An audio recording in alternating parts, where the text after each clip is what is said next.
The third and last video to conclude my series on neo-riemannian transformations will be about sound. In my previous videos, we've analyzed harmonic transformations in theory and in spatial geometry. If you're unsure about what transformational theory is about, it might be a good idea to check them out before you dive into this third and final chapter. The link is in the description. The transformations we'll be using are the L, P, R, N, H, and S transformations. In order for the transformations to prove themselves, I believe they should be applied in a random order. I'm writing the letters representing the different transformations in a randomizer I found online and then shuffle them around a bit. Now that we got a random transformational sequence, let's apply them starting with the chord C. Applying the first transformation will generate a new chord. Our second transformation will then be applied to that chord and so on. Once all the transformations have been applied, I'll play it in a loop 2 times. I'll be playing the triads without doubling any of the notes. First, we have to apply the P transformation. That means our C major chord becomes a C minor chord. Then we apply the S transformation to the C minor chord, which generates a B major chord. Applying the N transformation, our B major chord creates an E minor chord.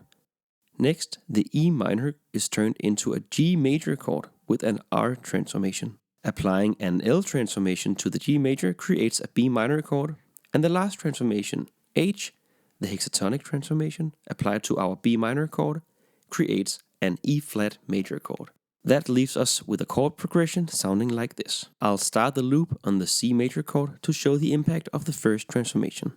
I am playing C major into C minor to B major to E minor to G major to B minor to E flat major.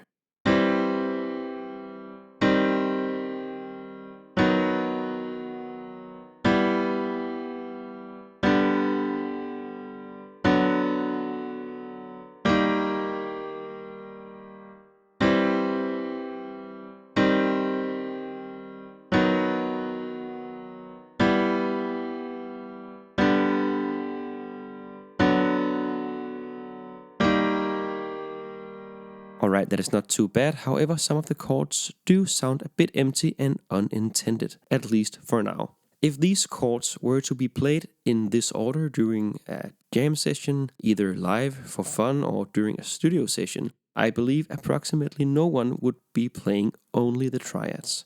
That means in order for all these transformations to sound a bit more intentional, let's see if we can smoothen it out by adding more notes. That would, for example, be by introducing the 7th and the 9th.